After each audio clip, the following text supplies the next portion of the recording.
Hello, Gene Schwimmer here. Welcome to today's vlog. Today's subject is going to be what is the latest in a series, and probably not the last in a series, as long as Trump is in the White House, of these attempts to, well, I guess the best word really is to persecute the president, to drive him out of office by coming up with these new quote-unquote revelations, accusing him of wrongdoing over and over and over again, all of which charges turn out not to be true or not to be as big a deal as the press tried to make it. So I guess you could really say this is about the corruption of the liberal press, which is basically, in most cases, to say just the press, because most of them are Democrats.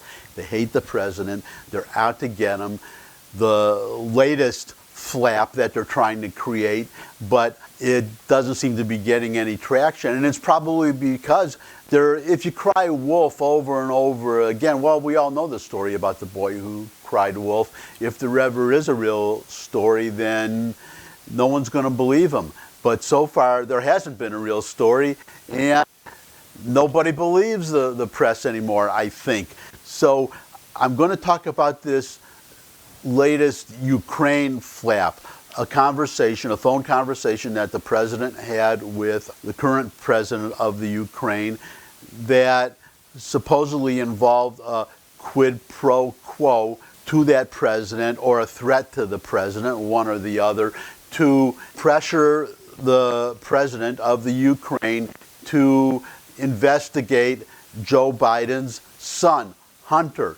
Now, the real fact is that there was a prosecutor under a previous president who was investigating this company. I'm not going to go into a lot of detail because it's not germane, the exact details of the Hunter Biden business, just that a company that he is associated with has been getting payments from the Ukraine under very suspicious circumstances.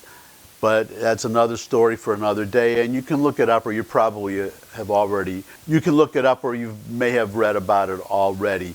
And the irony is that Joe Biden is on the record. He has said openly that he got that earlier prosecutor, fired by threatening to withhold $1.2 billion, I think is the exact amount, of loan guarantees to the Ukraine, which Ukraine desperately needed. So these Democrats and the press or Democrats in the press, or Democrats who are the press, or the press who are Democrats, they're accusing Donald Trump of doing something that Joe Biden unequivocally did. So that's really an interesting irony right there. And Trump said it himself today in a press conference with the president of Poland. He was sitting with the president of Poland, and he was taking questions. He was asked about that, and he brought it up, and he brought up to the press, why are you not investigating Joe Biden's son? And Joe Biden himself, his part in pressuring the Ukraine to lay off his son. That would seem to be a major story.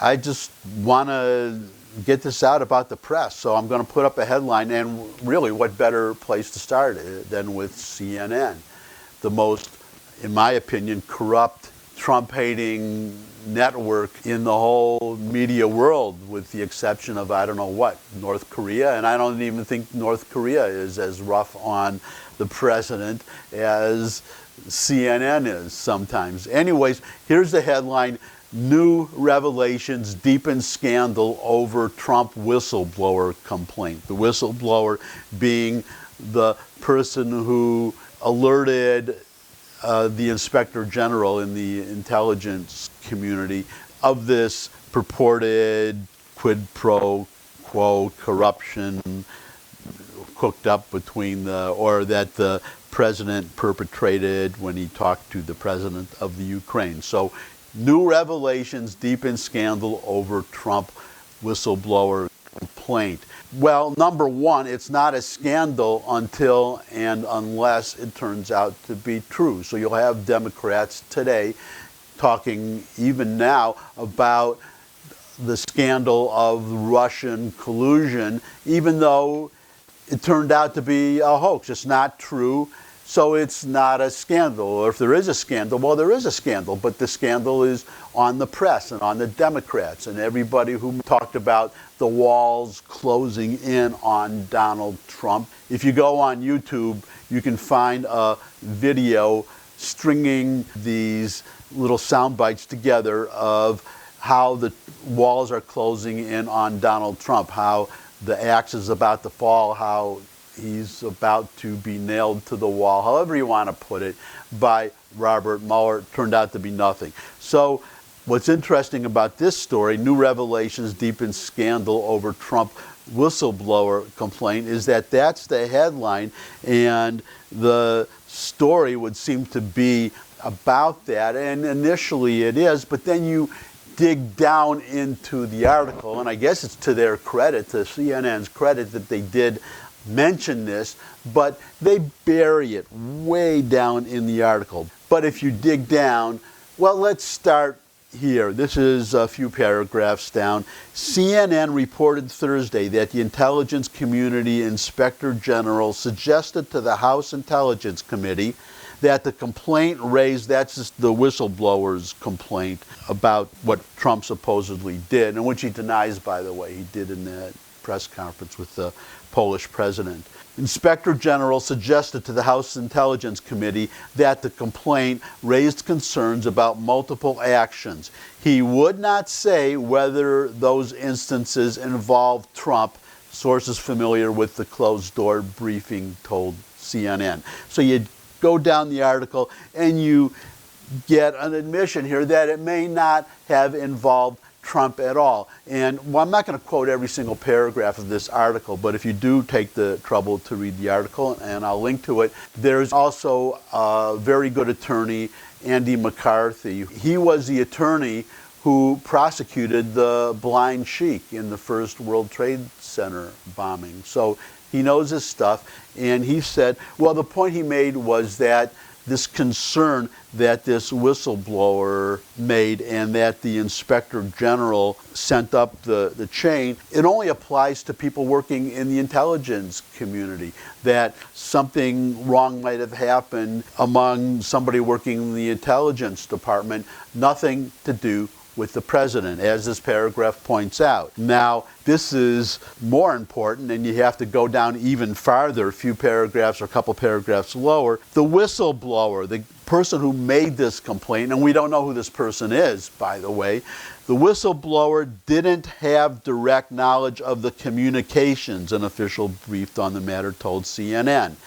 Instead, the whistleblower's concerns came in part from learning information that was not obtained during the course of their work.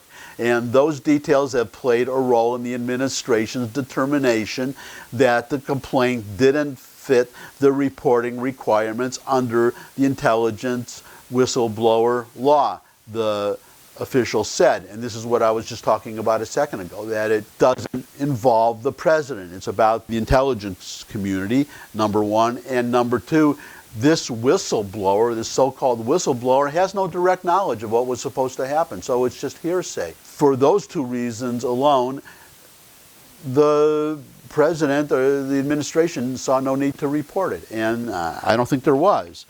But there are 2 points that I want to make now. And one of them is actually in the article, to give CNN credit, because this whole deep state business, which we all should hope is going to come out soon when the full Inspector General's report comes out, and then we have Durham working in Connecticut. This whole matter being investigated. We already have criminal referrals for Comey and for McCabe. So hopefully this is all going to come out and the responsible people are going to be held to account. Members of the Intelligence Committee and the FBI were first trying to prevent Donald Trump from being elected President of the United States. And then after he was duly elected and in office, President of the United States, to undermine his administration and, if possible, force him out of office, get him impeached. That leads to this point in the article that because Trump talks about this deep state and he talks about these attempts to get him, basically. So, as the article says, if a president cannot trust his own spies and thinks they are working against him and not the country's enemies, then America's national security will be harmed. To which I would add, will be harmed if it hasn't been harmed already. And it may well have been because, well, if you were Donald Trump at this point, how much would you trust the CIA? Or, for that matter, the FBI? So I think there is already a problem, and this gets to the point that I want to make. These people in the press and the intelligence community and wherever trying to get Trump, but especially in the press and the Congress, they don't seem to care what damage is done to the country in their zeal to get Trump. They are trying to trample on precedents, and they are trying to compromise just the ability to do his job, and it's to the detriment of the country because they hate Donald Trump. That's basically it. Oh, and because of what he's doing to liberalism and to their worldview, and, well, just from his court appointments to force Democrats and liberals to get people actually to vote for their policies. So the point I want to make is, to add to what I've already told you, is that you have the Congress demanding the transcript of the phone call. And I am here to say that Trump should not, I mean, he may, but I think he should not release a transcript of that conversation for the very simple reason that the president has to be able to talk to world leaders freely, but more important, or at least as important, these world leaders need to be able to talk to Trump, and they have to be able to speak frankly. And speaking frankly to the president means being confident that what they say will not become public. And you have now these congressmen demanding that this conversation be made public. Now, it may be possible that Trump will release a transcript of the conversation. I sincerely hope, though, that he won't. But if he does, he should, at the very least, get permission from the president of the Ukraine to release the transcript of the conversation. Ideally, a world leader should be confident that a conversation will not be released at all, and there's no risk that it would be released. But if a world leader can be at least confident that a conversation will not be made public unless that leader gives permission, then hopefully that would prevent any damage to national security and to the ability of the president to speak freely with world leaders. That's the vlog for today. Thanks for stopping by as usual. Thumbs up if you like the video. Share it with anybody you think would benefit from it. Put your comments in the comment section below, whether you agree with me or disagree. Subscribe, that would be great. And finally, come back and see me again. I'll look forward to seeing all of you again. And until I do, bye.